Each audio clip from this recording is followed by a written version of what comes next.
Bismillahirrahmanirrahim. Assalamualaikum warahmatullahi wabarakatuh. Alhamdulillahilladzi arsala rasulahu bil huda wa dinil haqqi yusirahu ala dini kulli wa kafa billahi syahida. Asyhadu an la ilaha illallah wa asyhadu anna Muhammadan abduhu wa rasuluhu la nabiyya ba'da.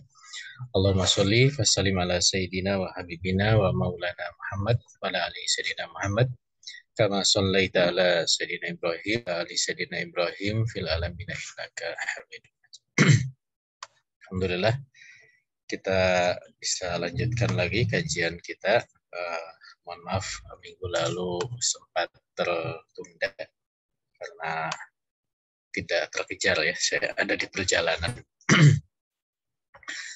Kita akan lanjutkan bahasan kita. Terakhir kita baru prolog ya terkait dengan detente atau relaksasi atau masa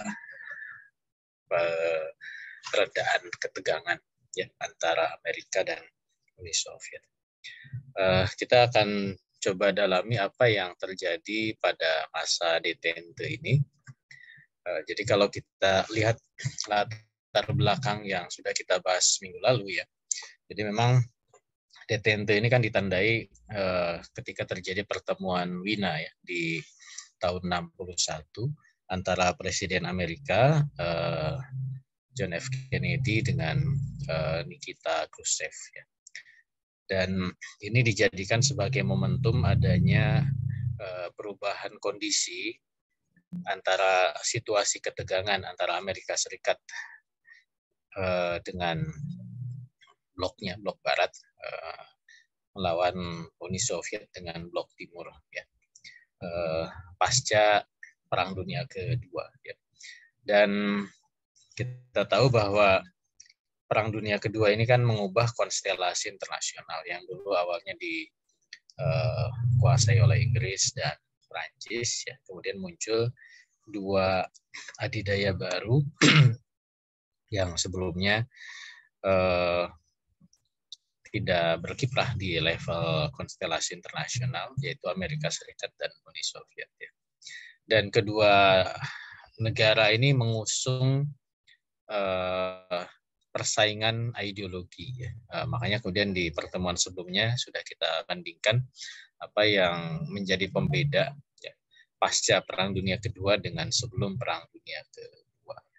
Jadi konstelasi internasionalnya itu bukan lagi berbicara tentang kekuatan negara, national interest gitu ya, tetapi juga berbicara tentang hal yang lebih mendasar ya, ideologi dan penyebaran ideologi, termasuk di dalamnya ada persaingan ideologi yang kita pahami bahwa ideologi itu dia punya sifat diemban dan disebarluaskan gitu ya. Dan ini yang kentara ya pada saat pasca Perang Dunia Kedua. Baik Amerika Serikat sebagai pengusung ideologi kapitalis dan Uni Soviet pengusung ideologi komunis, masing-masing itu punya misi untuk menyebarluaskan nilai-nilai yang mereka usung. Gitu. Dan tentu sebagai negara superpower, persaingan itu dimunculkan atau diimplementasikan dalam bentuk power mereka ya, kekuatan mereka. Makanya muncullah ketegangan ya. Walaupun ketegangan ini tidak sampai menimbulkan kondisi perang. Makanya kemudian disebut sebagai Cold War ya, perang dingin gitu ya. Tegang, bersaing, bahkan persaingan senjata, tetapi tidak sampai kedua negara ini terlibat dalam sebuah peperangan yang besar. Nanti analisis yang menarik ya di pembahasan detente ini, kenapa kemudian tidak menyebabkan terjadi perang ya, baik perang dunia seperti Perang Dunia ke-1, termasuk juga kenapa tidak menyebabkan perang seperti Perang Dunia Kedua gitu. Dan itu adalah buah dari kondisi detente. Ya. Jadi justru detente ini berhasil mencegah terjadinya perang dunia. Ya. Makanya disebutnya detente ya, terjadi peredaan ketegangan gitu. Karena terjadi kesepakatan di antara kedua negara superpower ini untuk menciptakan kondisi itu tidak menyebabkan terjadinya perang dunia gitu. Walaupun nanti di akhir masa detente itu akhirnya ya detente ini ditinggal selesai.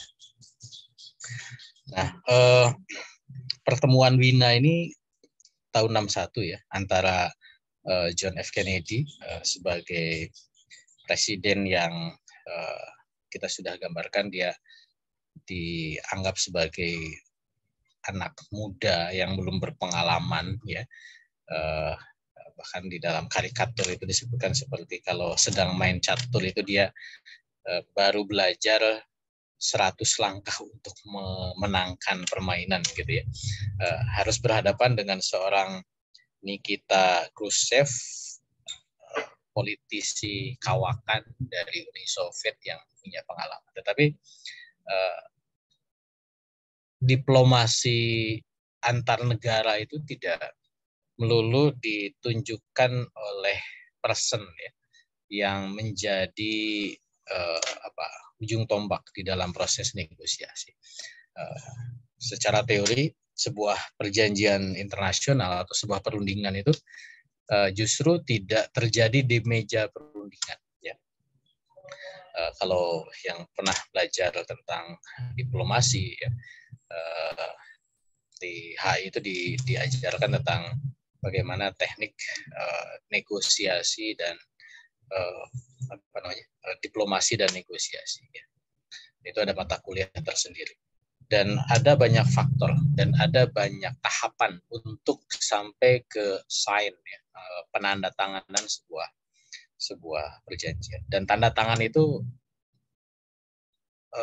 simbolis, sebuah hal yang sakral gitu ya, monumental, tetapi justru bukan itu yang kemudian kesepakatan itu tidak terjadi di sana, karena pasti ada proses ya, ada proses negosiasi, ada proses yang itu kemudian lebih panjang, lebih banyak perdebatan, banyak diskusi gitu.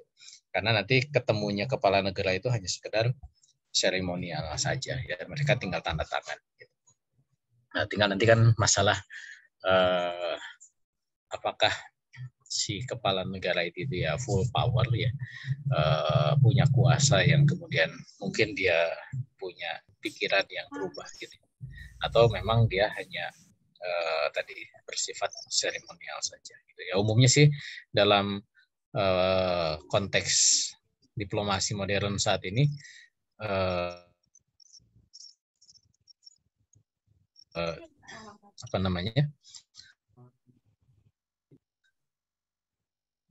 itu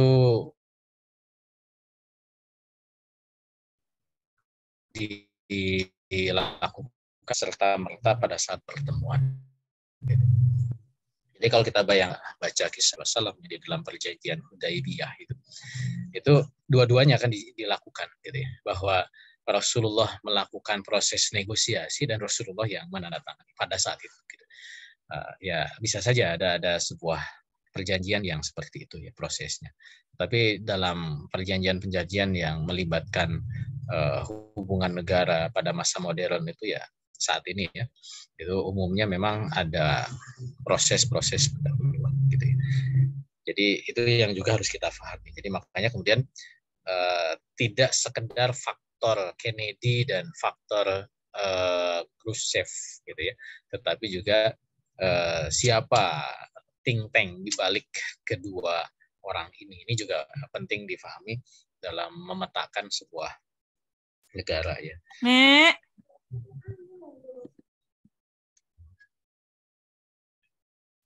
Baik, sekilas siapa sih Kennedy ya? Nah, ini kalau kita lihat, jadi Kennedy itu dia hanya kurang lebih 2 tahun dia berkuasa karena keburu ditembak mati. Dan memang pada saat dia menjadi presiden Amerika dari Partai Demokrat ya, dia menjadi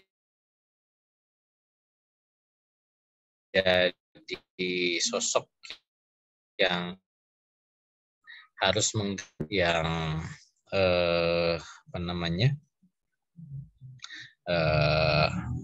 ya sangat berpengalaman gitu ya, dan dia harus berhadapan dengan seorang Nikita Khrushchev ya yang menjadi sosok yang sangat atau ideolog ya di Uni Soviet pada saat itu gitu, yang kemudian pertemuan ini menjadi sebuah pertemuan monumental karena memang mengubah situasi politik internasional ya pasca kemudian terjadinya kesepakatan di perjanjian Wina. Nah ini sekilas tentang Kennedy. Jadi lahir 17, dia orang yang paham tentang hukum ya, karena dia lulusan dari Harvard. Dia juga menjadi bagian dalam Perang Dunia Kedua karena ikut dalam Angkatan Laut Amerika. Kalau di Amerika itu, kalau kita petakan militernya, jadi militer terkuat Amerika itu di Navy, beda dengan kalau di Indonesia kan militer yang paling kuat itu kan Angkatan Darat gitu. Nah kalau di Amerika itu Angkatan Laut yang menjadi militer yang kuat ya di situ. Nah baru kemudian pasca perang menjadi senator dan kemudian menjadi presiden tahun 60 dan terbunuh tahun 63.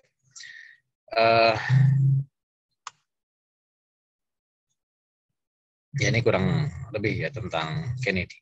Apa yang dilakukan Kennedy pada masa dia memerintah ya antara tahun 60 sampai 63 ini kan waktu yang sangat singkat ya. Tetapi Kennedy berada dalam situasi bahwa dia berhadapan dalam situasi perang dingin, ketegangan antara Amerika Serikat dengan Uni Soviet menguat gitu ya. Bahkan terjadi kasus apa namanya di Teluk Babi di Kuba ya, ada upaya Uni Soviet untuk melakukan serangan ya, memanfaatkan Kuba untuk kemudian menyerang Amerika Serikat, walaupun memang tidak terjadi ya, hanya terjadi ketegangan saja. Uni Soviet di Kuba ini juga mengkhawatirkan memicu terjadinya Perang Dunia ketiga ya pada saat itu. Walaupun akhirnya kemudian didorong menyepakati sebuah perjanjian Wina ya, yang kemudian mengubah situasi perpolitikan internasional pasca itu. Nah ini yang terjadi. Nah makanya kemudian Kennedy punya legacy yang monumental ya dalam konteks perpolitikan internasional. Bahkan di dalam kitab ini disinggung cukup panjang ya bagaimana kemudian legacy dari Kennedy ini mengubah situasi pasca Perang Dunia kedua. Gitu. Memang jarang disinggung ya apa namanya masalah DTNT ini karena ya kita sudah lewat ya Mas ya, tapi kita bisa mengambil pelajaran bagaimana kemudian cara Amerika Serikat mengubah situasi pasca perang itu tidak lagi dengan menggunakan kekuatan militer belaka, tapi juga dengan cara-cara lain yang di situ lebih efektif ya untuk bisa mengalahkan lawannya atau mengkondisikan lawan-lawannya. Gitu. Nah ini juga yang saya penting juga untuk kita bisa pelajari. Makanya kemudian apa yang dilakukan oleh Kennedy ini juga memberikan pengaruh ya kepada presiden-presiden setelahnya, baik penggantinya Presiden Johnson, termasuk juga dari partai yang berseberangan, Partai Republik. Kalau kita lihat dari peta ini, Yang warnanya merah ini kan Partai Republik ya, yang warnanya biru dari Partai Demokrat. Artinya masing-masing dari presiden pasca Kennedy ini mereka memberikan apresiasi ya terhadap apa yang dilakukan oleh Kennedy pada saat itu. Walaupun tadi saya garis bawahi bahwa memang tidak melulu itu adalah sebagai sebuah aktivitas person, ya. Tetapi di balik itu ada lembaga think tank dari Amerika Serikat. Nah, ini yang kemudian pertemuan Wina ya, antara Kennedy dengan Nikita Khrushchev ya. Dan ya berhasil ya untuk membuat sebuah kesepakatan peredaan ketegangan antara kedua belah pihak yang di satu sisi itu dianggap sebagai sebuah kemunduran politik Amerika, tapi di sisi lain memang baru terasa ya bagaimana impact dari apa yang dilakukan itu pasca detente itu. Ya. Maka Kennedy itu ini yang kemudian disebut sebagai kemunduran, ya, karena tidak lagi menganggap komunis itu sebagai musuh, ya, tetapi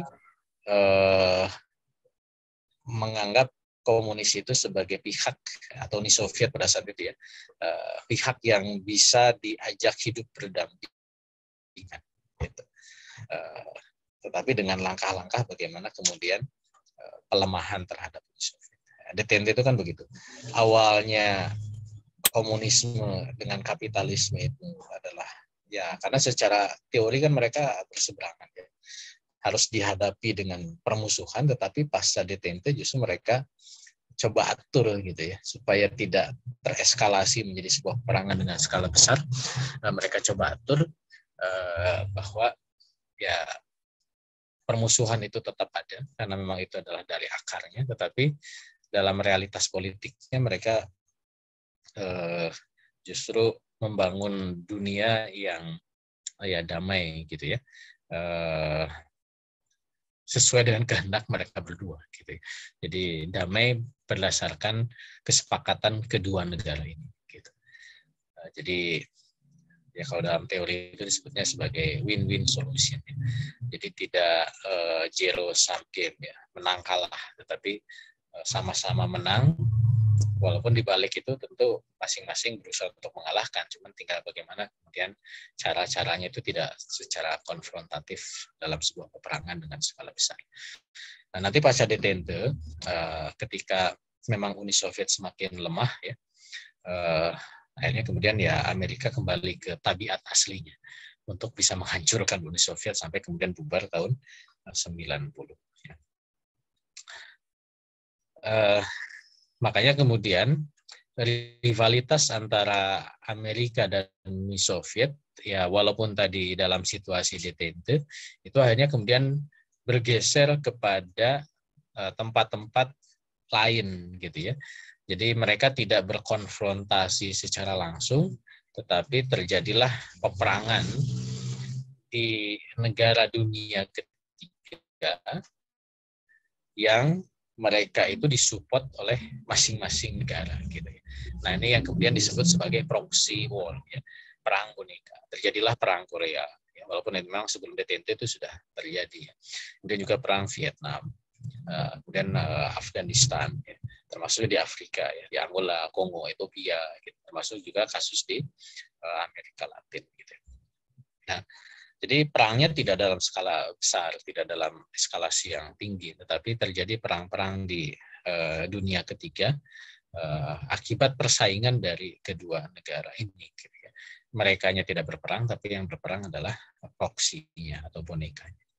Nah, ini yang kemudian dalam kajian H itu disebut bahwa pada masa perang dingin, ya, jadi persaingan atau konflik di antara dua negara adidaya itu dibawa ke negara-negara dunia ketiga. Gitu. Artinya konflik di dunia ketiga itu adalah representasi dari konflik yang terjadi di antara dua negara adidaya. Gitu. Nah, ini yang nanti kalau dalam kajian pasca 9/11 ya, ini kemudian situasinya berubah. Justru situasi terorisme ya pasca 9/11 itu sebaliknya, bahwa konflik itu dibawa lagi ke atau ketegangan itu dibawa lagi ke induk dari negara dunia pertama ya. Makanya terjadi aksi-aksi teroris di Inggris gitu ya, di Prancis gitu, bahkan di Amerika Serikat gitu. Terlepas dari di balik itu ada konspirasi ya. Tapi ya mereka diguncang dengan aksi-aksi konflik di negara mereka gitu ya. Tidak lagi seperti pada masa Perang Dingin, mereka adem, tentrem gitu ya di negaranya masing-masing. Justru yang konflik itu di negara dunia ketiga. Nah, ini yang kemudian berbalik pasca 9/11. Tapi ini di luar bahasan kita ya. Nanti mungkin kita singgung pembahasan yang lain.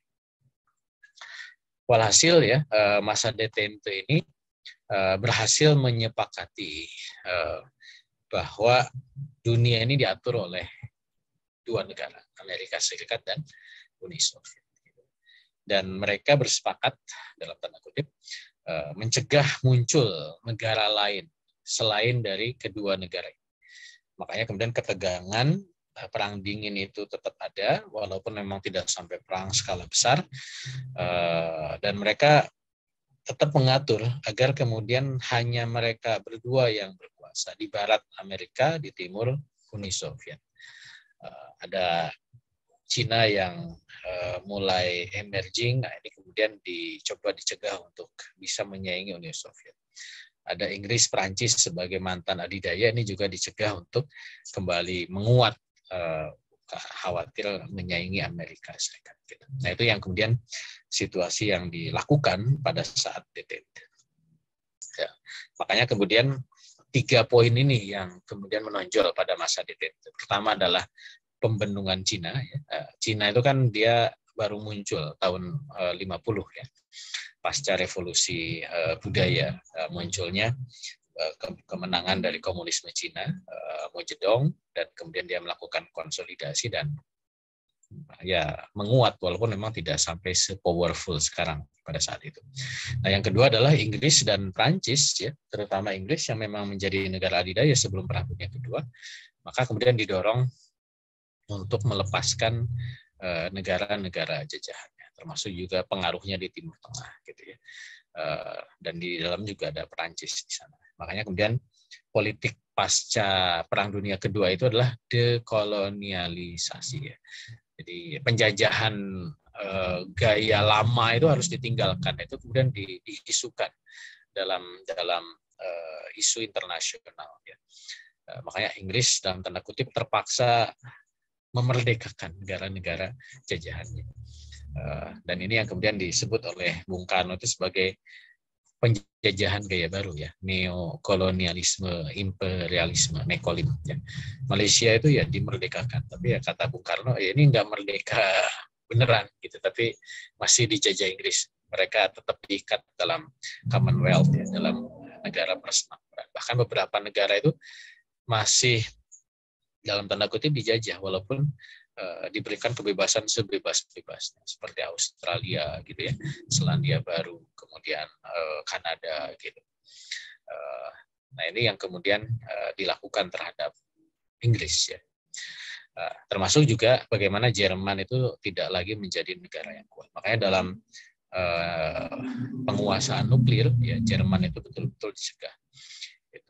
Makanya sampai sekarang Jerman itu bukan negara yang memiliki senjata nuklir, walaupun memang teknologi nuklir mereka miliki ya, karena memang dicegah untuk bisa menjadi negara nuklir, karena bagaimanapun ini menjadi ancaman ya dunia internasional, terutama bagi Amerika Serikat dan Uni Soviet. Nah kalau kita lihat misalkan ini terkait dengan membendung Cina ya, jadi kalau kita lihat bagaimana dari tahun ke tahun hubungan dagang ya, antara Uni Soviet dan Cina ya. Ini memang fluktuatif. Dan apa yang menyebabkan fluktuatif itu ya ada momen-momen yang memang terjadi antara Uni Soviet dan Cina ya. Jadi justru pada saat memang mulai terjadi split ya antara Cina dan Uni Soviet, ini kemudian ya hubungan mereka merenggang ya antara Uni Soviet dengan Cina. Dari tahun 60-an ya tadi ya, pasca perjanjian Wina sampai kemudian berakhirnya DTT. Dan di situ memang di sisi lain Cina masih dalam proses untuk konsolidasi negara ya. Baik pada pasca revolusi budaya sampai kemudian liberalisasi pada masa Deng Xiaoping ya, antara Cina.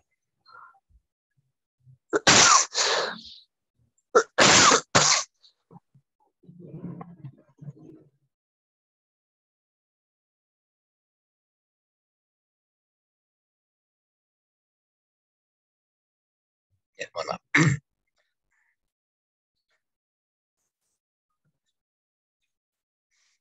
Ini timeline bagaimana kemudian jadi Cina itu mulai menjadi betul-betul negara komunis ya pasca kemudian komunisme Cina mengalahkan kaum nasionalis atau kaum Mintang ya, yang kemudian menjadi Taiwan ya pada saat itu. Sekilas saja. Kalau kita lihat juga bahwa Cina itu dia punya upaya ya untuk kemudian memberikan pengaruh ya ke negara-negara sekitar. Memang banyak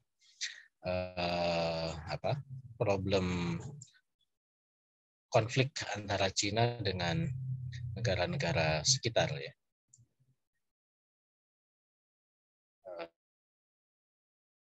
Baik dengan negara-negara Asia Tengah yang menjadi wilayah pengaruhnya Uni Soviet di Asia Tenggara dan Asia Selatan. Ini menjadi problem yang kemudian dihadapi oleh Cina. Nah, walaupun kalau dari sisi kekuatan nuklir memang Cina ini masih belum sepadan ya dibandingkan dengan kekuatan Amerika Serikat dan Uni Soviet atau suksesornya ya Rusia. Jadi ini data terakhir sampai 2020. Jadi Cina itu masih sedikit ya kekuatan senjata nuklirnya. Jadi memang kalau bicara tentang potensi Cina menjadi ancaman militer Amerika memang masih jauh ya. Bahkan terhadap Rusia pun masih jauh dalam konteks kepemilikan senjata nuklir.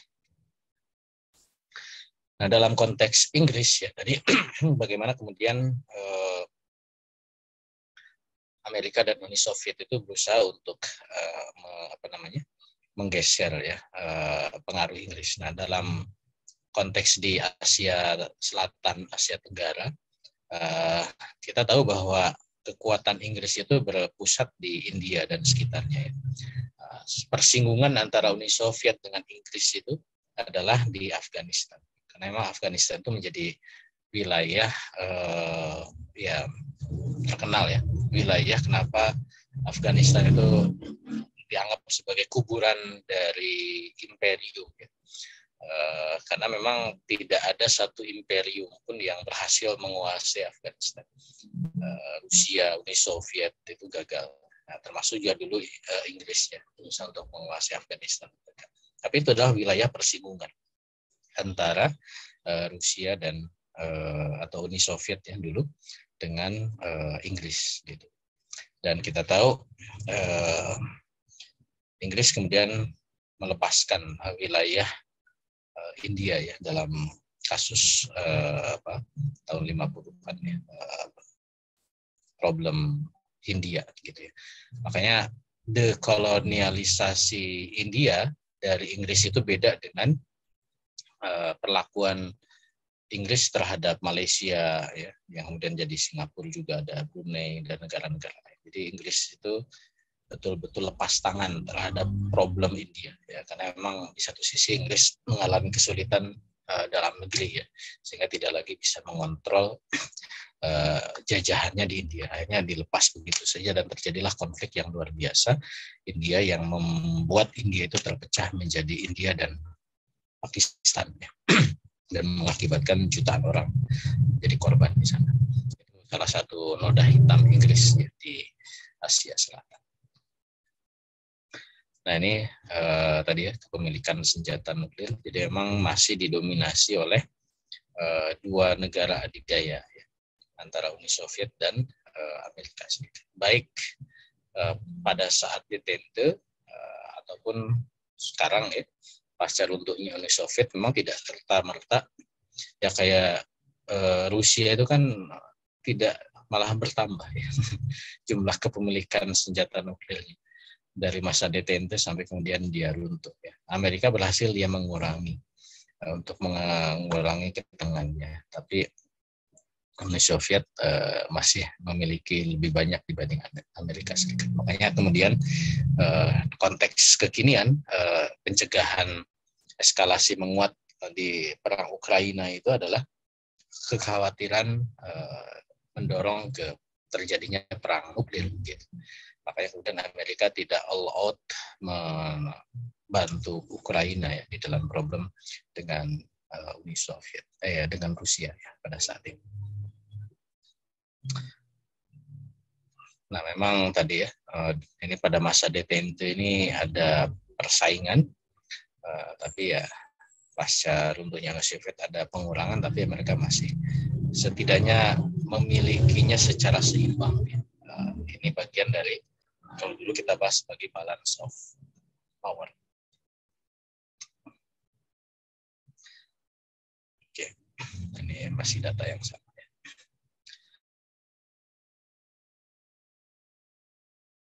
Nah, empatan kekuatan nuklir Amerika ya, di Eropa ini juga terlihat bahwa mereka ingin membendung potensi ancaman dari Uni Soviet termasuk kini Rusia ya. Makanya kemudian di sekeliling Uni Soviet ini Amerika menempatkan kekuatan nuklirnya ya, di negara-negara sekutu dia. Baik di Inggris, ya, Belgia, Belanda, termasuk juga di Jerman, termasuk Italia, Yunani dan Turki. Jadi memang tetap menganggap bahwa Uni Soviet dan termasuk suksesornya Rusia itu adalah ancaman bagi Amerika Serikat terhadap sekutu-sekutunya di Eropa. Nah ini kota-kota penempatan bersama dengan yang tadi ya. Yang memang ditempatkan di sekeliling wilayah. Nah, jadi inilah detente ya. Amerika sepakat ya dengan Uni Soviet itu hidup berdampingan. Makanya disebutnya detente, peredaan ketegangan. Dan mereka sepakat tidak menggunakan kekuatan militer ketika mereka ada problem. Dan mereka kemudian sepakat untuk membagi wilayah-wilayah pengaruh.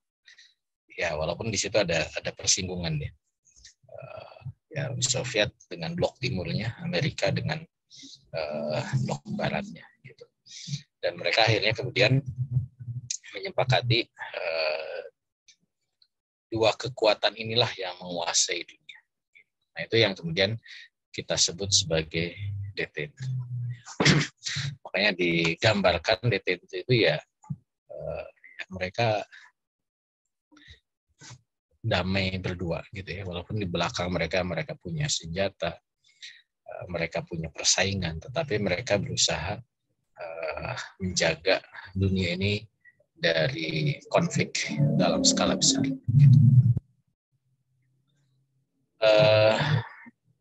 Kenapa kemudian kedua negara ini ingin detente? Ya, dalam perspektif Uni Soviet, ya, Uni Soviet menghadapi situasi Cina yang kemudian walaupun sama-sama komunis tapi hubungan mereka tidak baik. Makanya kemudian Amerika itu menjadi pihak ketiga ya, yang kemudian bisa menjadi penyeimbang terhadap hubungan Uni Soviet dengan Cina. Ini memang menarik ya. Jadi memang tidak sesama komunis itu juga bisa akur gitu ya. Di sisi lain dalam perspektif Amerika, ya Amerika juga punya pandangan ya bagaimana bisa menyelesaikan situasi dunia ini gitu ya. Agar kemudian tidak melahirkan sebuah eskalasi perang.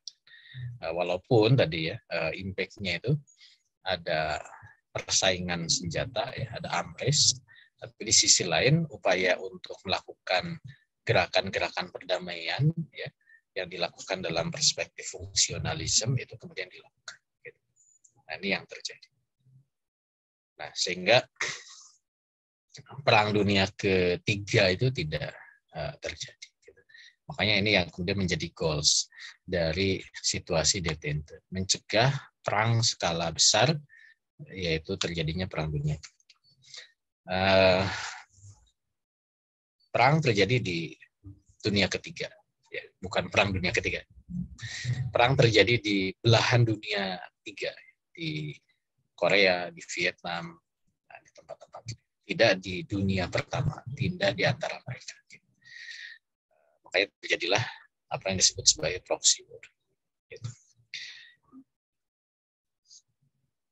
Ini ya sekilas ini ya timeline. Nah, yang menarik adalah bahwa walaupun mereka ini dalam situasi detente, ya terjadinya peredaan ketegangan, tetapi ya mereka itu ideologi yang berbeda.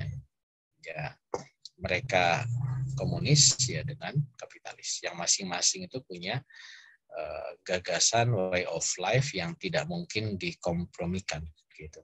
Artinya mereka terpisah walaupun tadi mengatur dunia ini bersama. Gitu. Walaupun sebenarnya realitasnya ya dua negara ini yang eksis gitu ya. Karena negara-negara anggota blok, baik blok barat dan blok timur itu semuanya sangat bergantung kepada dua negara ini. Amerika Serikat dari blok barat dan Uni Soviet dari blok timur. Karena mereka lah yang sejatinya mengatur dan mendominasi dunia. Gitu. Bukan bloknya itu sendiri. Gitu. Jadi blok barat itu ya Amerika Serikat. Blok timur itu adalah Uni Soviet. Sedangkan anggota blok itu semuanya itu bergantung kepada pemimpin bloknya. Gitu. Nah, kita sudah singgung di pembahasan sebelumnya ya. Walaupun cara pengaturannya itu berbeda antara blok barat dengan blok timur, ada tipikal yang khas dari masing-masing. Gitu. Makanya blok-blok itu kemudian realitasnya itu ya tidak eksis juga gitu. Karena yang eksis adalah masing-masing dari pemimpin bloknya. Amerika Serikat dan Uni Soviet. Jadi persaingannya itu persaingan Amerika Serikat dan Uni Soviet, bukan persaingan di antara kedua blok ini. Gitu. Justru blok ini adalah dimanfaatkan oleh masing-masing pemimpinnya. Amerika memanfaatkan NATO, Uni Soviet memanfaatkan fakta Warsawa. Gitu.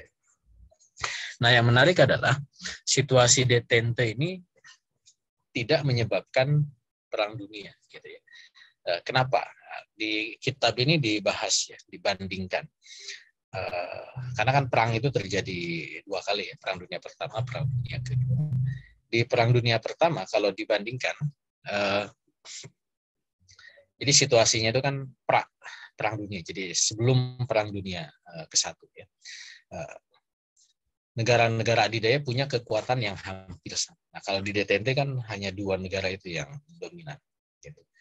Nah, kemudian di perang dunia pertama itu, ya Inggris itu lebih kuat dibanding yang lain. Negara pertama itu lebih kuat dibanding yang lain. Gitu. Sedangkan pada saat detente negara lain itu ya menghindari dari persaingan dua negara, yang membiarkan bahwa persaingan itu terjadi antara Amerika Serikat dengan Uni Soviet. Inggris, Prancis gitu ya, itu tidak ikut campur ya. Mereka wait and see saja. Gitu. Nah, kemudian perbedaan yang ketiga, sebelum Perang Dunia Pertama itu, karena memang kekuatan hampir sama ya antara Inggris, Prancis, kemudian ada Jerman dengan Austria, kemudian juga gabung Turki, gitu ya. Nah, ini kan kekuatannya hampir seimbang, gitu. Nah, inilah yang kemudian menyebabkan meletusnya Perang Dunia ke-1.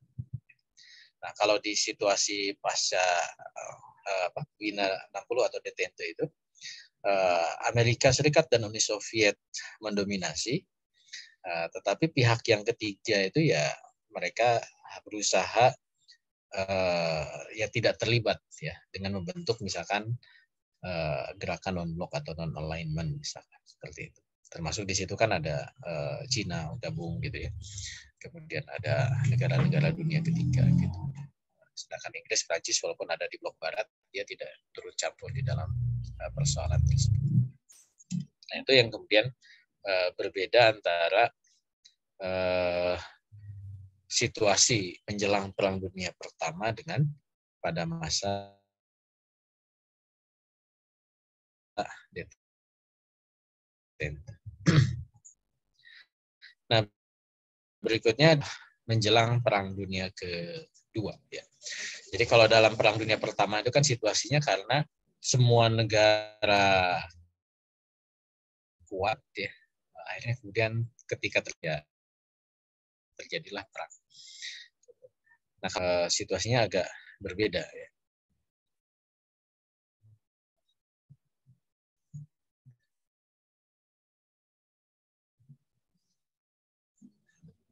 Jadi menjelang Perang Dunia Kedua, ya negara itu membentuk front. Ya. Ada komunis, ada kapitalis, ada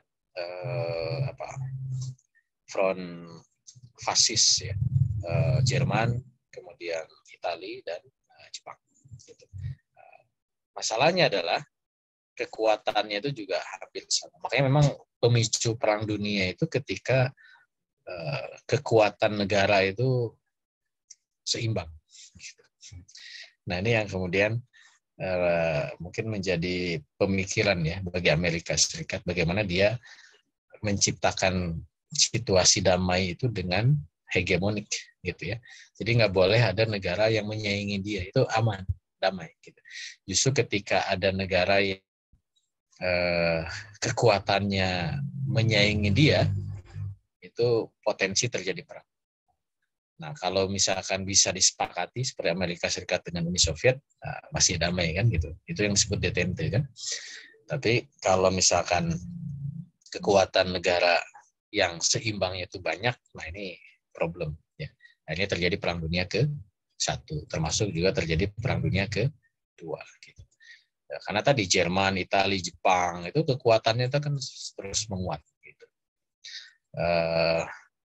Dan ini yang kemudian menyebabkan terjadinya gangguan keseimbangan internasional. Ya. Akhirnya kemudian negara yang menguat itu ya agresif dan melakukan invasi ke negara-negara lain. Ya. Terjadilah Perang Dunia Kedua. Ya. Nah ini perbedaan ya antara situasi detente dengan menjelang Perang Dunia Kedua, gitu ya. Ya karena detente itu ya tadi, kalaupun ada persaingan tapi tidak terjadi friksi karena mereka sepakat untuk membagi kekuasaan gitu ya dalam tanda kutip sehingga tidak menyulut terjadinya perang dunia. Jadi yang ditolerir pada masa detente itu konflik di sebagian negara atau konflik di negara lain. Gitu. Memang terjadi perang regional kan, Korea, Vietnam gitu ya, kemudian di Afghanistan. Gitu. Nah, tapi ya diisolir hanya di sana. Gitu. Karena kedua negara ini berperan, Amerika Serikat dan Uni Soviet, untuk menata peperangan yang terjadi. Ya apa ya? Kayak licik ya, tapi memang itulah yang terjadi. Dalam kacamata perdamaian dunia, makanya ini jadi hipokrit ya bicara perdamaian itu. Makanya kan ada dua perspektif bicara perdamaian. Jadi damai itu ada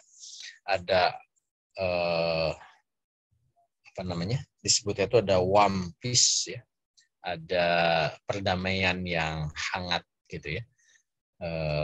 Kemudian juga ada cold peace ya, ada perdamaian yang dingin gitu. Kalau yang disebut dengan warm peace itu yang seperti tadi gitu. Jadi damai, tapi damai itu memang kalau dalam situasi hegemonik gitu.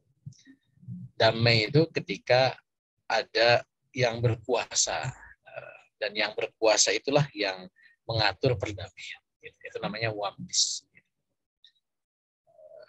Perdamaian yang hangat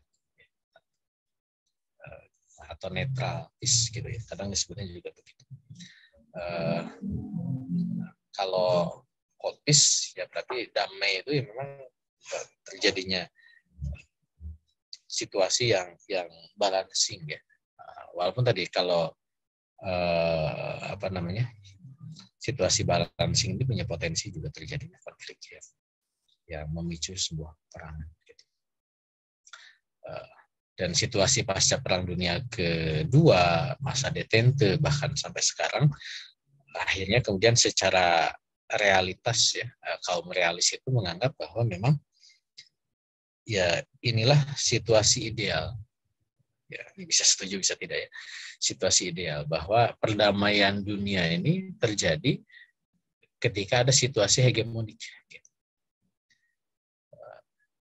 Kalau negara itu kekuatannya setara, justru potensi tidak damai. Akan damai kalau ada yang hegemoni. Nah, sekarang masalahnya yang hegemoni kan Amerika. Damai tapi ya keburukan-keburukan yang dia sebarluaskan. Nah, ini juga bukan situasi yang ideal. Makanya idealisme itu bukan perdamaian abadi gitu ya. Kalau kita bicara dalam konteks filosofis. Tapi ya tentu idealnya itu adalah ya keadilan dunia kan gitu ya. Dunia itu harus adil, dan adil itu ketika diatur oleh aturan ilahi. Dalam bahasa kita ya rahmatan lil alamin ya. Menjadi rahmat sekalian. Ini kan idealnya itu harusnya begitu, rahmatan lil alamin. Bukan damai gitu, karena damai itu bisa di One Piece ya. Damai tapi dalam situasi hegemonik gitu. Ini kan bukan sesuatu yang ideal gitu ya. Baik, jadi itulah yang terjadi.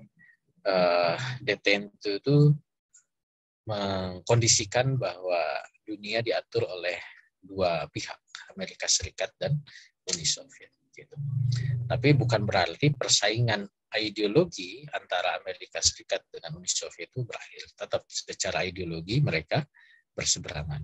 Mereka punya kepentingan untuk menyebarluaskan. Cuman kan nanti masalahnya adalah seberapa mampu ya mereka kemudian menyebarkan ideologinya. Ya.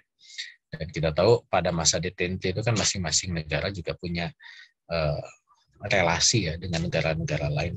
Salah satunya misalkan pertarungan ideologi itu terjadi di Indonesia ya, persaingan antara Uni Soviet, kemudian ada Cina di sana, termasuk juga ada Amerika.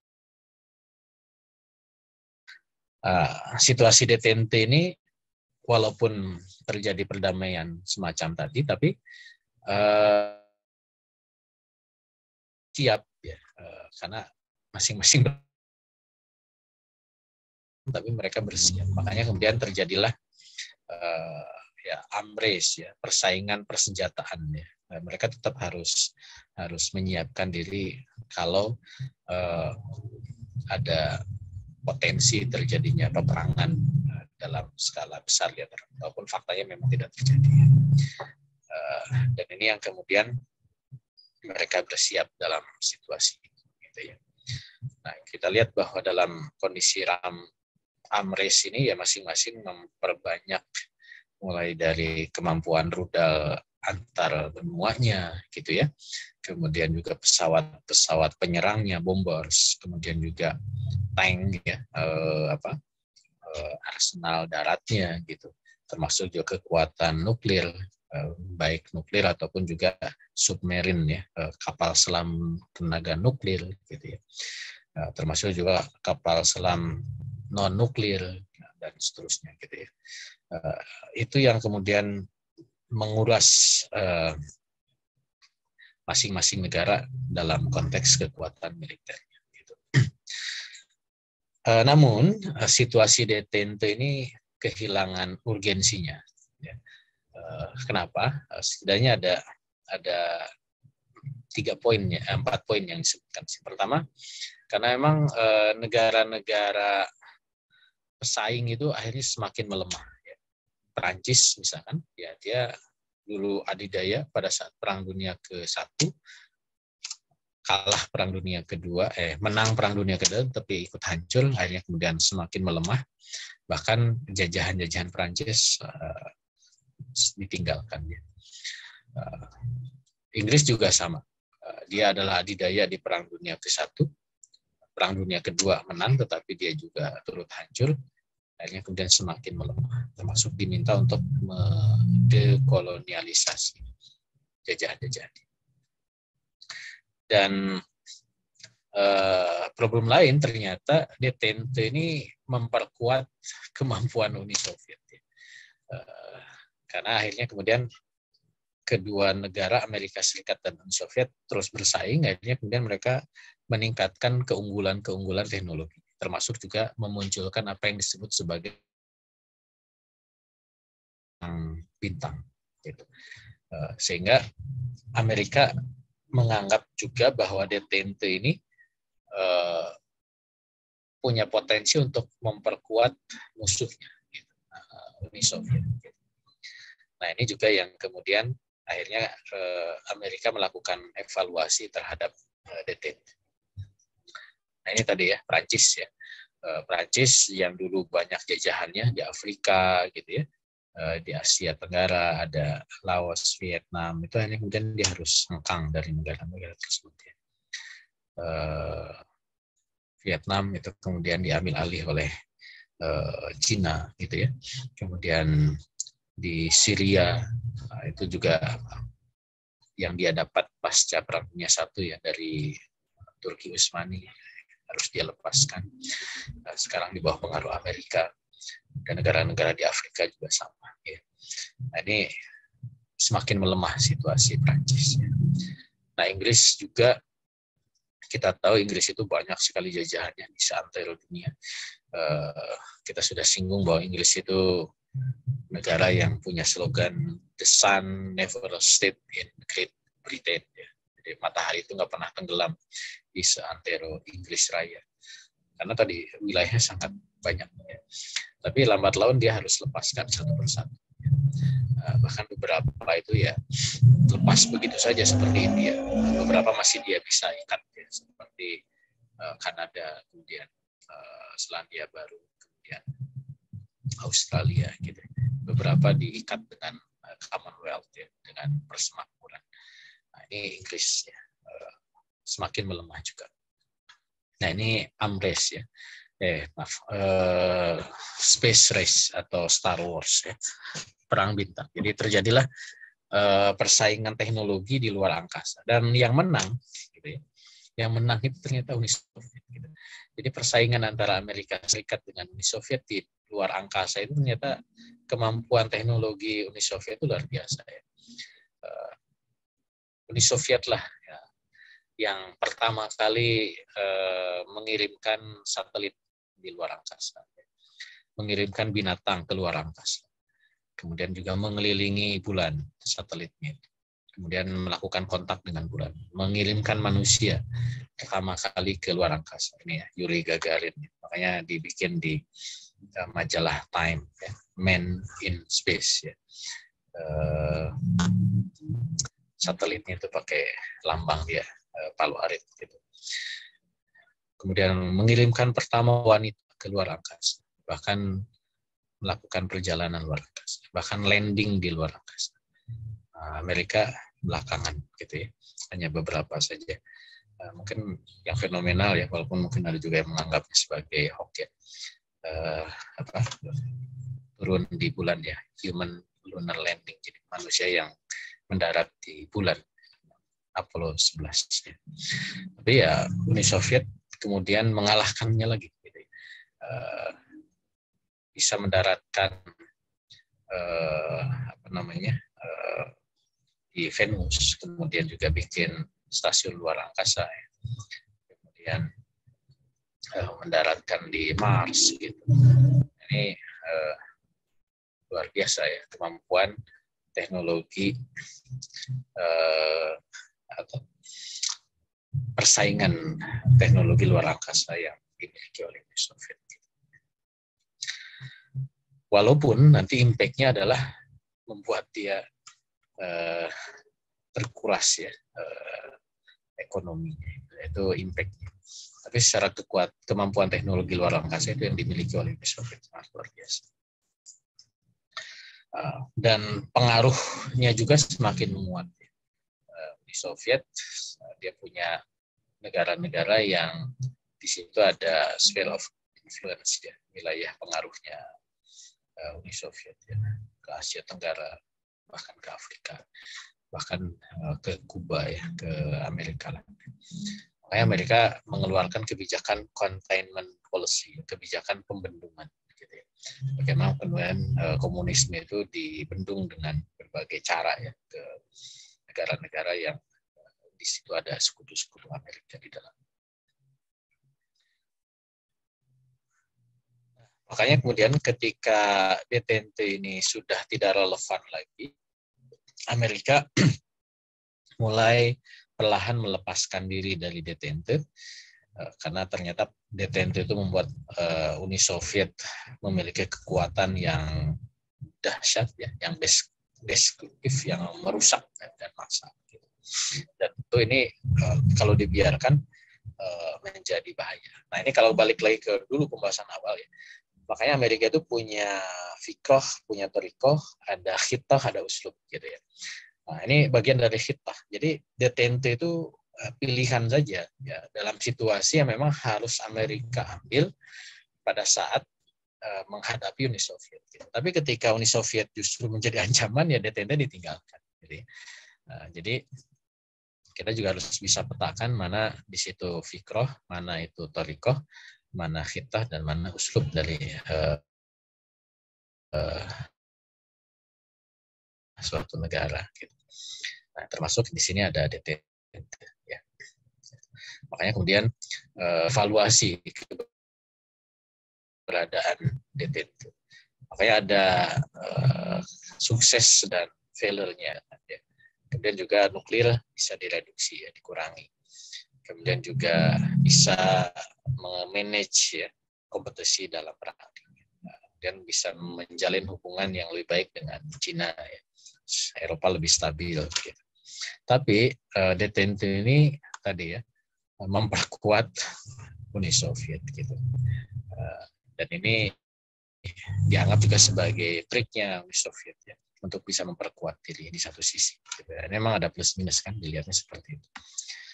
Kemudian juga tadi mengalihkan peperangan itu ke wilayah dunia ketiga, ke Timur Tengah, ke Afrika, ke Asia Tenggara, gitu. Itu yang kemudian terjadi. Katanya tidak mau, tapi dia menunjukkan indikasi makanya kemudian merasa Uni Soviet. Makanya Amerika dia terjunkan bantuan ya terhadap kaum mujahidin di Afghanistan. Gitu. Nah ini juga evaluasi terhadap DTNT. Ya. Akhirnya kemudian DTNT itu berakhir ya pada masa Presiden Reagan. Dan memang isu yang diangkat oleh Reagan ini adalah anti komunis. Dan ya situasinya adalah Amerika membangun kondisi meninggalkan DTNT ini dalam situasi memang Uni Soviet juga sudah kelelahan di dalam penggunaan sumber dayanya yang kemudian semakin terkuras. Memang ini ibarat blessing in disguise. Ya. Jadi situasi yang memang di satu sisi dia tinggalkan, tapi di sisi lain Amerika memanfaatkan untuk menghancurkan keberadaan Uni Soviet.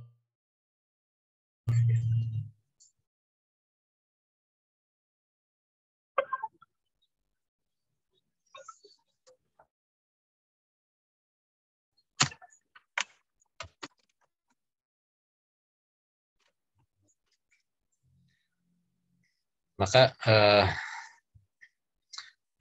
itulah yang kemudian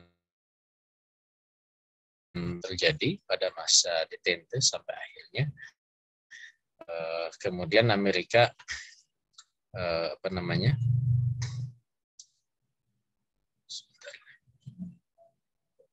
melihat bahwa Amerika mulai meninggalkan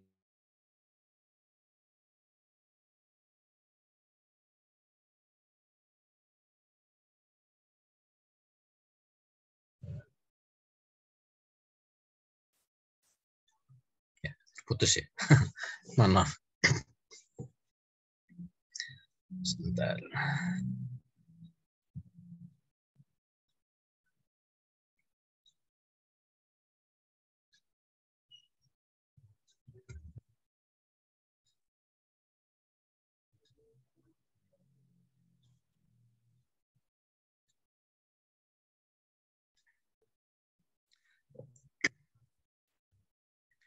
Nah, terlebih memang ada situasi politik yang juga berubah ya. Eropa mulai melakukan konsolidasi diri, muncul cikal bakal Uni Eropa, Masyarakat Ekonomi Eropa ya, di tahun 73. Makanya kemudian Henry Kissinger, Menteri Luar Negeri Amerika ya, dia menyebut sebagai tahun Eropa di tahun 73 itu.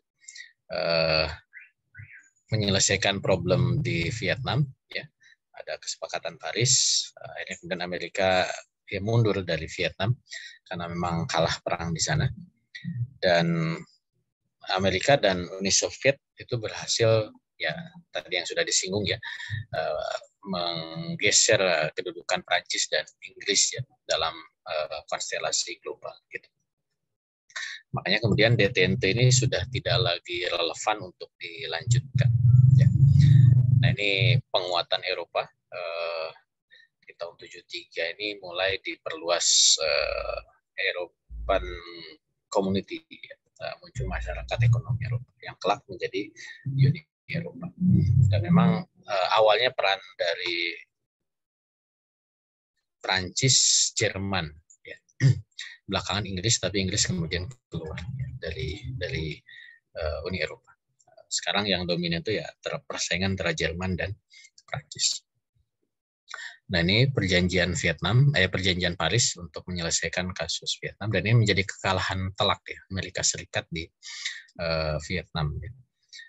Karena akhirnya kemudian situasi damai di Vietnam itu harus direlakan oleh Amerika, menyerahkan Vietnam ke Vietnam Utara ya, seperti itu. Nah, ini tadi Prancis ya, yang awalnya dia menjadi negara adidaya, punya banyak wilayah di seantero dunia, kemudian harus meninggalkan wilayah-wilayah kekuasaan gitu, menjadi merdeka negara-negara tersebut gitu. Termasuk juga Inggris ya. Inggris yang awalnya dia punya basis-basis militer di berbagai negara di wilayah dunia ini juga harus mulai ditinggalkan dan diambil alih oleh Amerika Serikat. Termasuk juga situasi di Cina. Nah, ini juga menjadi situasi yang menjadi tidak relevan lagi keberadaan DTT.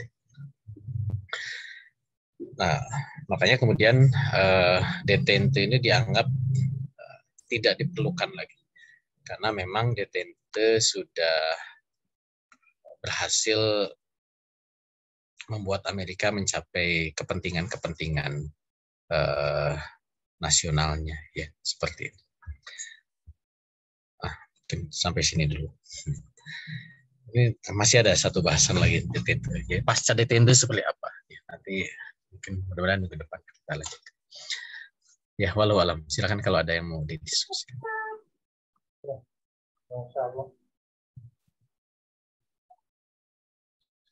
Ya, alhamdulillah, Bapak Ibu.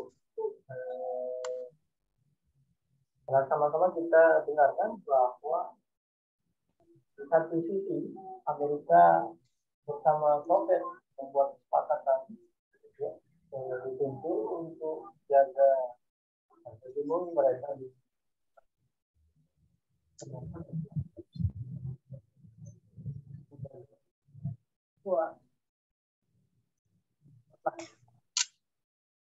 Tentu kita selama dalam proses ini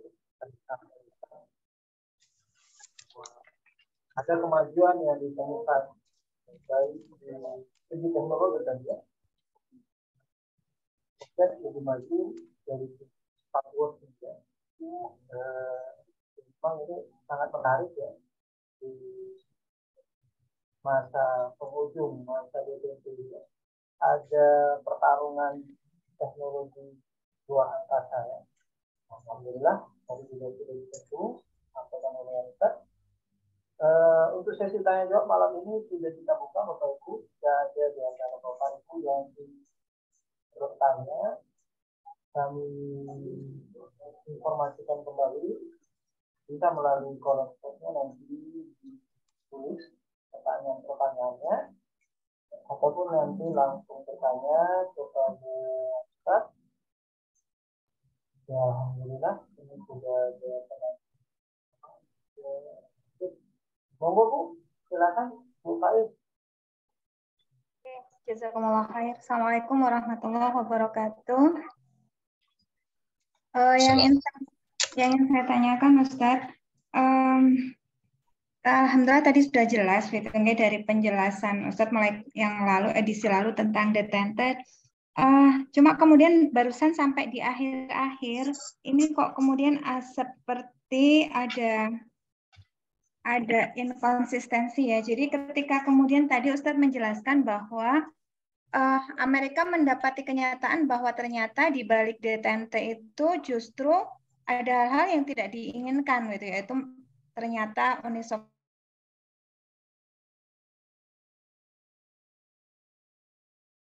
sehingga kan kemudian dia memutuskan untuk atau Amerika memutuskan untuk tidak lagi memperpanjang begitu ya detente itu. Tapi kemudian pas di akhir-akhir barusan ini sebelum Ustadz tutup itu Ustadz mengatakan karena dirasa detente sudah apa istilahnya tadi mendapatkan yang dimau, gitu. Jadi sudah berhasil mencapai tujuannya, maka kemudian dirasa tidak diperlukan lagi. Kok apa ini ya saya yang tidak menangkap nih? Kok sepertinya beda. Tadi di awal tadi sebelumnya bukan di awal. Tadi sebelumnya dikatakan bahwa justru ditemukan banyak hal yang justru tidak tidak menguntungkan, gitu. Makanya kemudian Amerika mesti membuat langkah lagi yang baru. Kemudian, tapi kok barusan di akhir di kesimpulan justru karena secara keseluruhan secara umum detente sudah berhasil mengantarkan Amerika pada tujuannya. Ini saya yang tidak menangkap atau seperti apa guys sebenarnya? Kok sepertinya beda? Nggak, itu yang pertama. Yang kedua. Tadi disampaikan bahwa pada masa detente ini juga Eropa menjadi lebih stabil. Gitu. Mohon dijelaskan lagi Ustaz, maksudnya kondisi Eropa jadi lebih stabil itu seperti apa? Oke, dua itu dulu Ustaz, jazakumullah khair.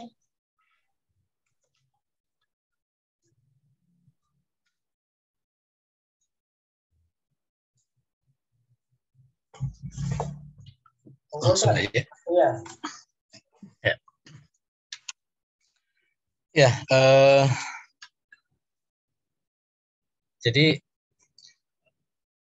kita melihat ya secara proses bahwa detente ini kan situasi yang memang dibuat, diciptakan. Tadi dari awal atau mungkin sebelumnya juga sudah saya sampaikan bahwa detente ini adalah situasi pasca pertemuan Wina tahun antara Kennedy dan Nikita Khrushchev.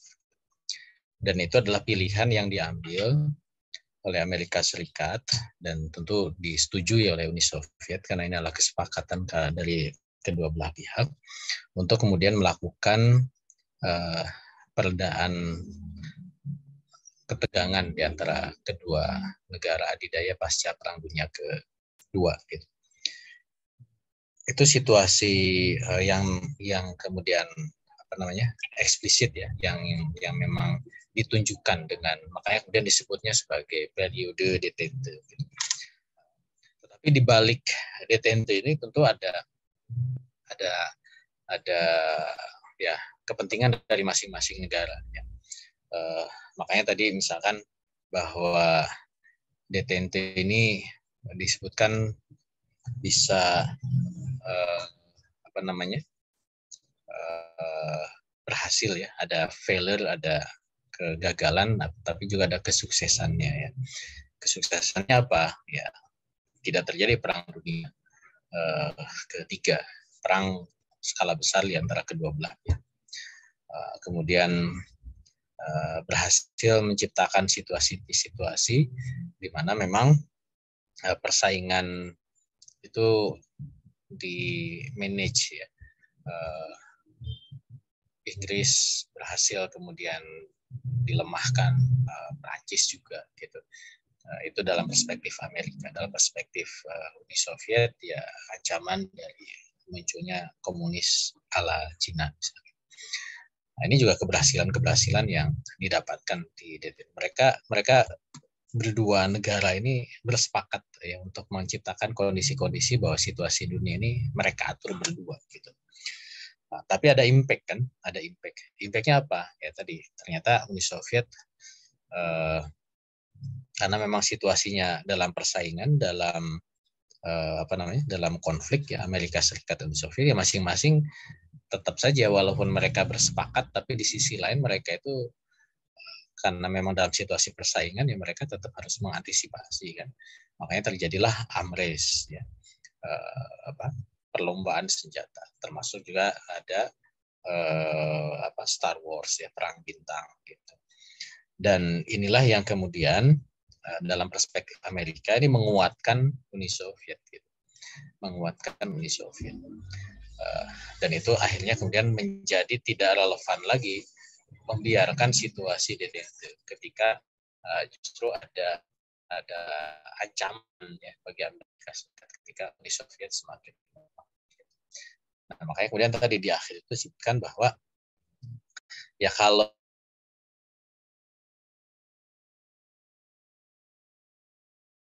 sudah lagi tidak aman maka detente itu tidak diperlukan lagi. Gitu.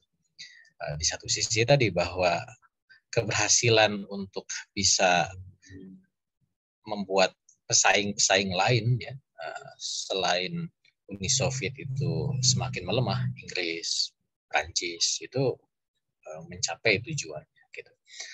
Jadi itu maksudnya bahwa memang ada tujuan-tujuan yang bisa didapat, tetapi di sisi lain memang ada potensi ancaman.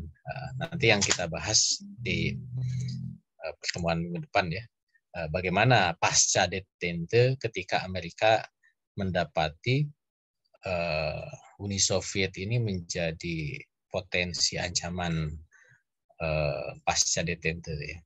Karena kekuatannya semakin luar biasa ya. Ternyata Amerika punya cara lain gitu ya, yang itu nanti kita akan bahas di depan.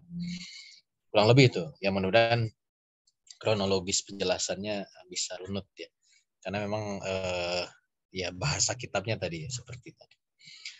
Yang kedua tentang detente membuat Eropa stabil, ya betul, karena kan kita tahu pembandingnya adalah Perang Dunia I dan Perang Dunia II. Perang Dunia I dan Perang Dunia II itu terjadi di Eropa. Dan kekhawatiran terjadi Perang Dunia ketiga, di mana di situ adalah ada negara Eropa yang terlibat. Uni Soviet itu kan di Eropa. Itu kemudian berhasil dicegah. Amerika tetap berpegang bahwa American Hemisphere, kawasan Amerika, itu sesuai dengan doktrin Monroe itu tidak boleh menjadi kawasan konflik. Gitu. Ya, walaupun doktrin Monroe sudah ditinggalkan, tapi tetap Amerika sudah harga mati lah, tidak boleh ada konflik di benua Amerika. Kan isi doktrin Monroe kan begitu, tidak boleh ada negara di luar American Hemisphere main gitu ya di benua Amerika. Itu clear sampai sekarang gitu. Jadi kalaupun terjadi konflik itu jangan di American Hemisphere gitu. yang dilakukan oleh luar benua Amerika. Bahwa ada konflik di antara mereka itu fakta gitu ya. Antara Kolombia, misalkan Venezuela itu kan ada konflik-konflik gitu ya. Tapi itu internal benua gitu. Dan itu semua in control Amerika gitu. Nah, maka potensi konflik itu tentu adanya di benua di luar Amerika gitu. Asia, Afrika dan Eropa gitu. Tapi dengan adanya DTNT ini berhasil mengkondisikan bahwa negara-negara Eropa itu kan tidak lagi berpikir tentang konflik gitu ya, karena tidak ada lagi persaingan di antara mereka.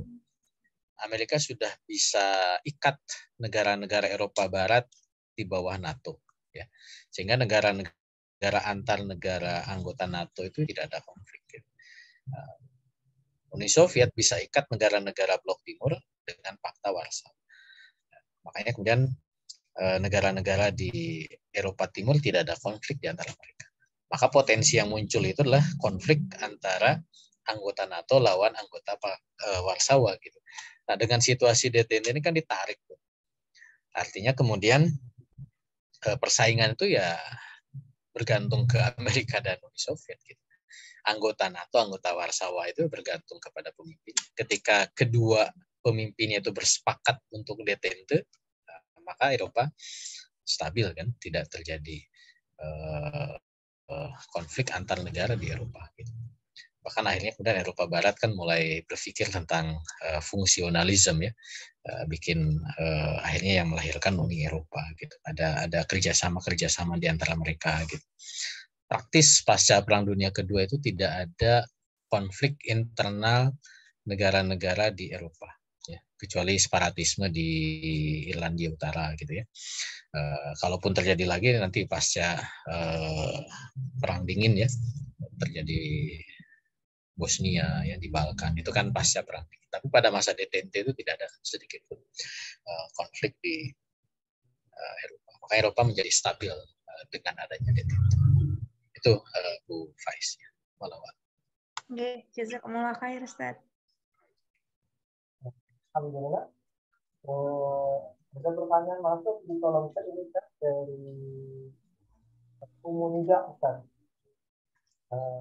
Izin dibacakan Ustaz ya. Ya. Bismillahirrahmanirrahim. Izin bertanya, mohon maaf. Nah, ini banyak pertanyaannya Ustaz. Ya. Siapa pencetus DTNT? Apakah mengalir begitu saja gagasan ini? Ini pertanyaan pertama Ustaz. Kemudian yang kedua, apakah betul analisa yang mengatakan bahwa Amerika Serikat sebagai pemenang dari masa DTNT? Mengingat 1960 sampai 1980 terjadinya perlombaan jelajah angkasa dan perlombaan itu di Republik Kuba. Kemudian, ini pertanyaan Amerika yang unggul ataupun di perang Korea, bagaimana peta kekuatan kedua negara itu? Atau kemudian sehingga dengan perjuangan Soviet di tahun 1991, apakah karena DTNT juga? Nah, ada 5 pertanyaan nih Pak. Dirapel sama Ibu Ida. Nah ya, soalnya chat di saya hilang ya, jadi nggak saya bisa baca nih. Tadi kan sempat keluar. Mudah-mudahan saya bisa tangkap, barusan agak putus-putus ya. DTNT itu istilah yang tidak di-mention ya dalam sebuah perjanjian. Nggak ada, kalau cari-cari mana perjanjian DTNT nggak ada ya.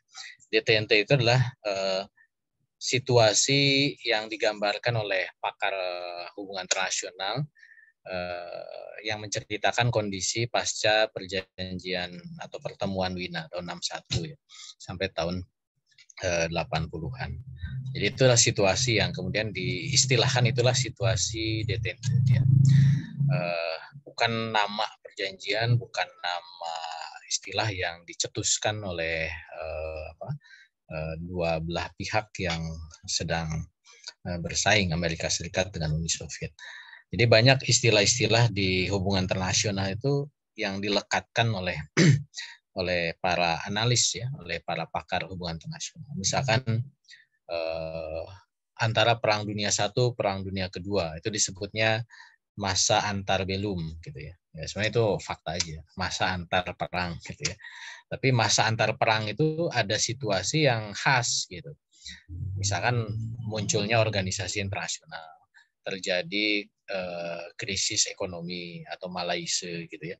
Nah, itu istilah yang dilekatkan oleh pakar HI untuk menceritakan kondisi. Atau tadi misalkan perang dingin gitu ya.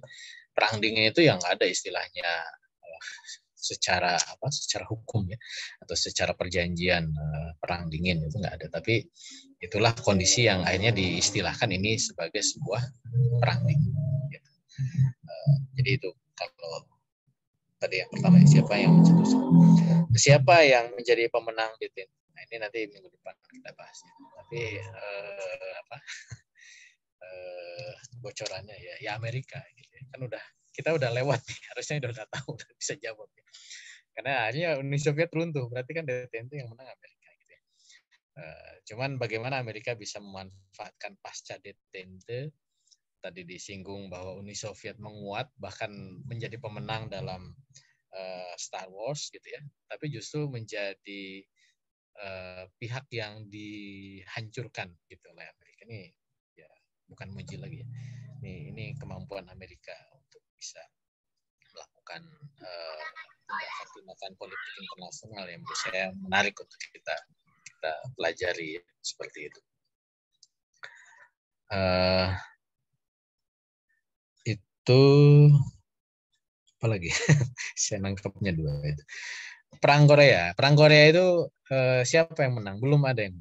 Nah, Perang Korea itu berhenti begitu saja ya. Jadi itu salah satu perang dunia yang kenapa berhenti? Udah capek gitu ya. Nggak dilanjutin lagi. Makanya antara Korea Utara dan Korea Selatan sampai sekarang ini dalam situasi perang. Karena tidak ada satu perjanjian yang dibuat untuk menghentikan perang antara Korea Utara dan Korea Selatan. Kalau yang pernah ke Korea ya kalau ke Korea Utara mungkin agak susah ya. Mungkin yang sering itu ke Korea Selatan ya. Di sana itu masih wajib militer. Yang suka punya idola artis-artis Korea kan banyak tuh wajib militer gitu. Saya waktu ke sana itu tahun berapa ya? 2014 kalau nggak salah. Itu ya di Seoul. Seoul itu dekat dengan perbatasan Korea Utara ya. Jadi ya tentara itu seliweran gitu ya. Bahkan kita sempat mengunjungi daerah dekat DMZ ya, the military zone itu hanya berjarak 30 km ya dengan perbatasan Korea Utara ya. Seringkali dimunculkan sirine kewaspadaan gitu. Jadi kita bisa melihat bagaimana tentara-tentara Korea Utara itu menjaga di perbatasan. Itu situasi perang sampai sekarang gitu. Walaupun ya sejak tahun 60-an kan juga sampai sekarang ya tidak perang-perang juga. Tapi mereka situasinya adalah situasi situasi perang. Makanya wajib militer. Kemudian mereka harus aware ya dalam kondisi-kondisi darurat peperangan. Gitu. Jadi belum ada pemenangnya ya. Walaupun memang secara ya kalau kita mau adukan lagi mungkin kekuatan militer Korea Selatan ya, itu unggul ya karena memang pangkalan militer Amerika ada di sana ya. Dan Korea Selatan itu kan menjadi negara yang punya ikatan fakta militer ya dengan Amerika Serikat gitu. Makanya Amerika bisa deploy tentara yang kurang lebih ada 11.000 ya, 11.000-an tentara Amerika di Korea Selatan. 11.000 itu bukan sedikit ya, banyak ya. Kalau dalam perang, dalam situasi kemiliteran. Jadi itu kurang lebih ada bagi 3 berarti ada 3 atau 4 brigade ya, brigade. Brigade itu ya satu kesatuan militer lengkap gitu ya, secara arsenal. Gitu. Jadi kalau terjadi perang, ya tentu Amerika tidak akan tinggal diam. Dan termasuk juga sama, Korea Utara disupport oleh Cina, ya. Gitu. Dan juga relasi militer Cina dan Korea Utara sangat kuat, ya. Walaupun memang mungkin relasi dengan Rusianya yang tidak sama dengan pada dulu situasi perang dunia perang Korea di tahun 60-an ya. Karena sekarang Rusia tidak lagi concern ya untuk bisa memecah kekuatannya mensupport Korea Utara. Paling supportingnya dari Cina gitu. Apalagi Rusia sekarang sedang sibuk di Ukraina gitu. Apalagi ya tadi yang saya tangkap 3 itu. Rasa untuk apakah keruntuhan Soviet juga dipengaruhi oleh DTT? Keruntuhan Soviet, apakah karena keruntuhan ya? Apakah keruntuhan Soviet di tahun 1991 berdampak dari DTT? Kurang jelas. Di Kompas saya coba chattingnya. Uni Soviet runtuh di 1991, apakah karena pengaruh DTT?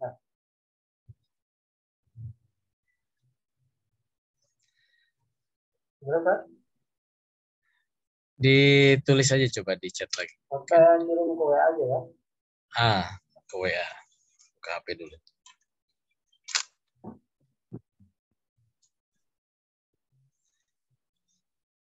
Bentar ya Bapak Ibu.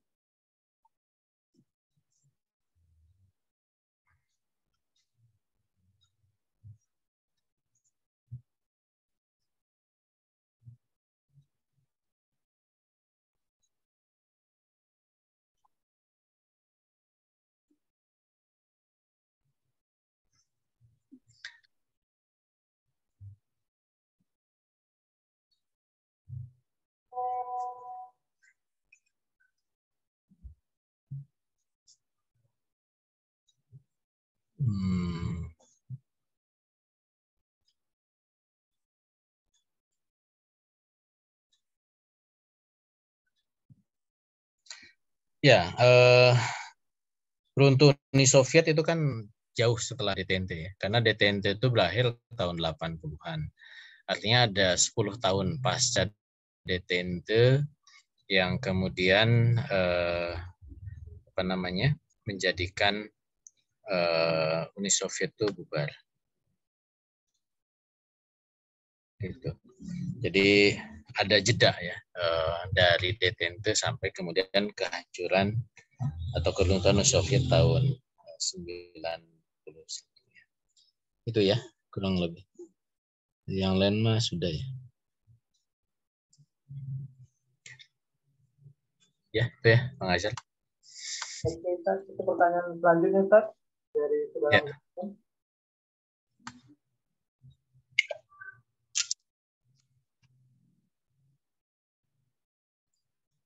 Bagaimana posisi Asia pasca berakhirnya masa DTNT?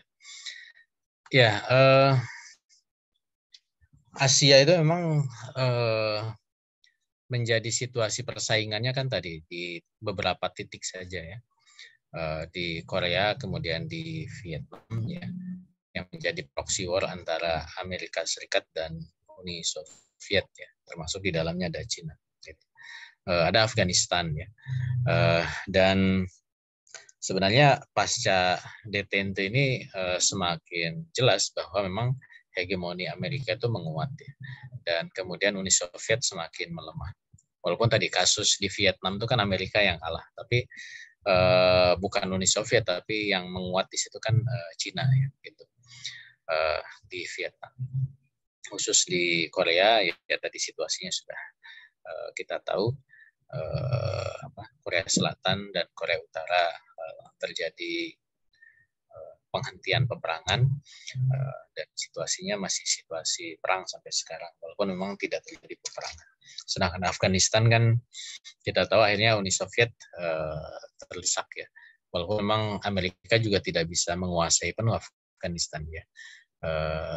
Ya kecuali kemarin pasca serangan Amerika ke Afghanistan tahun 2003 ya. Walaupun sekarang sudah beralih kembali oleh kaum Taliban.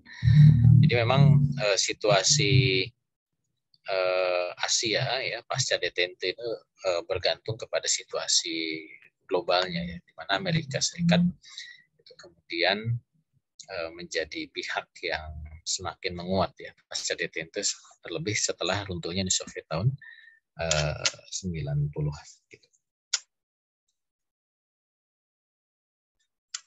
Kemudian dari ini terakhir ya, dari Azimatul Aska. Apa yang melatar belakangi Amerika berdamai? Ya tadi ya sudah disinggung. Apakah itu strategi, manuver? Ya betul.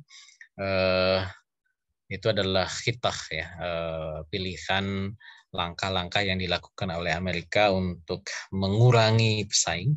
Nah, jadi saya tadi lupa mau menyampaikan. Jadi kan musuh itu harus direduksi. Jadi jangan terlalu banyak musuh. Musuh itu satu persatu direduksi. Inggris kalahin dulu. Tapi untuk ngalahin musuh, ya jangan sama kita gitu. Makanya ada apa namanya? Ada semacam ini apa? Kaidah politik. Musuh dari musuh saya adalah teman saya. Jadi ketika kita punya teman, mana nih musuhnya teman? Nah, itu musuh kita juga gitu ya. Inggris Perancis itu sepertinya temannya Amerika, tapi dia musuhnya Uni Soviet gitu ya, secara ideologi. Tapi Amerika juga punya persaingan dengan Inggris dan Perancis gitu. Jadi dia juga harus mengalahkan Inggris dan Perancis ya, agar kemudian mengurangi pesaingnya. Amerika kalau istilah Jawa itu apa? Silih tangan. Jadi untuk mengalahkan Inggris Perancis jangan sama dia gitu ya, sama musuhnya Inggris Perancis siapa? Uni Soviet gitu. Jadi itulah cara Amerika kemudian mengurangi musuh-musuhnya, sehingga kemudian tinggal berdua kan musuhnya, Amerika dan Uni Soviet gitu. Dari situ ya lebih mudah nanti mengalahkan. Jadi mirip kayak lomba ini ya, kompetisi gitu ya. Jadi asalnya banyak, pesertanya ya diadu-aduin, nanti tinggal grand final berdua gitu. Sehingga nanti mudah untuk mengalahkannya gitu. Dan akhirnya kemudian Uni Soviet dihancurkan oleh Amerika. Insya Allah nanti minggu depan kita bahas. Dan tentu andil Amerika sangat kuat di sana ya, dengan langkah-langkah yang menurut saya penting untuk kita pelajari ya. Jadi tidak dengan peperangan secara langsung, tapi dengan menguras kekuatannya, seolah-olah membuat Uni Soviet menguat, tapi di sisi lain dia ternyata rapuh gitu ya. Teknologinya bagus, kekuatan militernya bagus, tapi ternyata fondasi ekonominya tidak menopang gitu, sehingga dia dimunculkan gagasan-gagasan isu-isu ya pada masa Gorbachev itu dengan tiga slogan glasnost, perestroika, dan demokratisasi. Artinya Uni Soviet itu dihancurkan secara ideologi gitu. Ketika gagasan yang justru bersebangan dengan ideologinya itu diusung oleh pemimpinnya. Gitu. Akhirnya mereka hancur gitu ya. Ya itu juga di satu sisi karena memang ideologinya itu lemah gitu ya, rapuh komunisme. Sehingga ketika ada kapitalisme yang menarik gitu ya bagi masyarakatnya, mereka memilih itu gitu, dengan meninggalkan ideologinya, sehingga itu menimbulkan kerapuhan di internal gitu. Nah itu nanti insya Allah kita ulas di minggu depan ya, insya Allah. Alhamdulillah. Sebagai pertanyaan penutup, Ustaz, seingat saya di dalam kitab itu, di sekitar pembahasan Star Wars itu, jelas suaranya kan? Ya. Nah, di dalam kitab itu dikatakan bahwa perang bintang itu jebakan Amerika terhadap kita. Ini gimana penjelasannya? Ya, itu nanti akan terlihat di rinciannya ya. bagaimana misalkan kan situasi persaingan dulu kan yang dimunculkan. Ketika ketika Uni Soviet berhasil, ya tadi kan sudah dicontohkan ya, berhasil meluncurkan satelit, Amerika coba imbangi ya dengan walaupun dia terus selalu belakangan gitu ya, dia coba imbangi, bahkan ya isunya tadi ya, dia bikin rekayasa seolah-olah Amerika itu melakukannya, padahal ya dia hanya sekedar membuat Uni Soviet itu kepanasan gitu untuk kemudian terus mengembangkan kemampuan teknologi luar angkasa. Amerika nanti mainnya itu diregulasi gitu ya. Makanya tahun 69-an ya itu dibuat semacam hukum internasional atau regulasi internasional. Ada namanya ada 4 ya hukum internasional yang dibuat terkait dengan persoalan luar angkasa. Ya. Pertama tentang bulan ya, tentang luar angkasa ya, ada Space Treaty, perjanjian luar angkasa. Kemudian yang kedua tentang bulan ya, bagaimana kemudian pengaturan tentang bulan, dan tentang astronot ya, orang-orang yang diterbangkan ke luar angkasa, sama terkait dengan eksplorasi luar angkasa. Ya. Itu juga dibuat regulasinya. Makanya kalau dalam konteks bab ini memang fokus Amerika itu di pembuatan aturan-aturan internasional gitu ya, yang seolah-olah itu adalah aturan bersama, padahal itu digunakan oleh Amerika untuk membuat hegemoni atau mencegah hegemoni negara lain. Nah, ini yang juga dilakukan oleh Amerika dalam konteks tatanan hukum internasional, gitu. Termasuk yang sangat kentara itu di hukum angkasa ya. Ya hukum luar angkasa gitu. Ada perjanjian-perjanjian gitu. Yang kemudian ya tentu namanya perjanjian internasional itu tidak semua negara sepakat juga ya. Karena kalau dalam prinsip hukum internasional itu disebutnya sebagai pacta sunt servanda ya. Jadi pihak yang terlibat itu yang kemudian terikat gitu. Kalau memang tidak terlibat, dia tidak terikat. Makanya ini sampai perdebatan ya dalam kajian hukum internasional gitu. Itu sudah kita singgung di awal-awal gitu. Jadi itu nanti kelihatan itu indikasinya. Jadi memang ada upaya Amerika untuk mendorong ya. Makanya kalau saya lihat dari bagan tadi itu bukan berarti memang Amerika itu kalah ya, tapi memang sengaja mengalah gitu supaya kemudian Uni Soviet itu terkuras ya kemampuan sumber dayanya gitu. Karena kan teknologi luar angkasa itu bukan teknologi murah ya. Gitu. Dan itu ada trial and error gitu. Ketika membuat roket gitu, itu kan tidak selalu bikin langsung bisa terbang. Gitu. Ada hancurnya dulu, ada meledaknya dulu, dan sekali meledak itu kan sudah jutaan dolar gitu ya. Tidak hanya nyawa tapi juga trial and error-nya itu sangat besar gitu. Makanya itu teknologi yang mahal ya, teknologi luar angkasa itu. Makanya ketika Uni Soviet jor-joran, akhirnya menguras kemampuan sumber daya ekonominya gitu. Nah, itu yang nanti membuat akhirnya kolaps ya di pasca detente.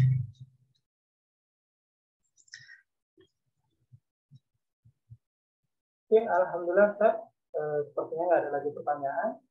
Terima kasih. Ada yang ingin disampaikan Pak sebagai closing statement? Ya, insya Allah masih manjang juga. Mudah-mudahan satu lagi kalau saya baca ya.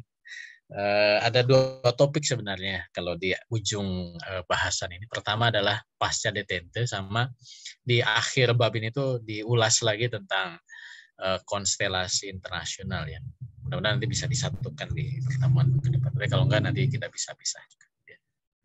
Insya Allah kita ada usia untuk bisa melanjutkan lagi kajian kita. Wallahualam.